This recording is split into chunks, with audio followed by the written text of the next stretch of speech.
Hello বন্ধুরা, তোমরা সবাই কেমন আছো? আশা করি সবাই ভালো আছো।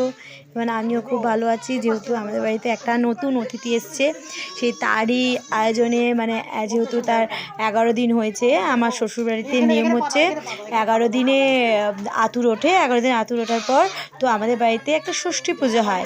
সেই ষষ্ঠী পুজোতে যজ্ঞ করা হয়। তো অনেক নিয়ম আছে, ষষ্ঠী মাতা যেহেতু পুজো করা হয়, তো আমাদের বাড়িতে সবাই এসছে। তো খুব মজা হচ্ছে, আনন্দ হচ্ছে। তো অনেকের আমি এটাও শুনেছি, অনেকের বাড়িতে 21 দিনে আতুর ওঠে, অনেকের এক মাসে আতুর ওঠে। বিভিন্ন রকম জনের বিভিন্ন রকম নিয়ম। তো আমাদের এই শ্বশুরবাড়ির নিয়ম হচ্ছে 11 দিনে আতুর ওঠে। হ্যাঁ, একটা ষষ্ঠী পুজো তো হয়, ষষ্ঠী মাতার ছয় ষষ্ঠী যেটা হয় ওইটা হয়েছে।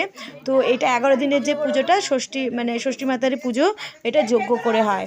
তো এই যজ্ঞ করে আমাদের এই পুজোটা হচ্ছে। তো সবাই দেখতে পাচ্ছ বন্ধুরা, তো কেমন লাগলো সবাই বলো, কেমন কমেন্টে জানিও। তো কার কার বাড়িতে তো 11 দিনে মানে এই ষষ্ঠী পুজোটা হয়, তো সবাই একটু আমাকে জানিও।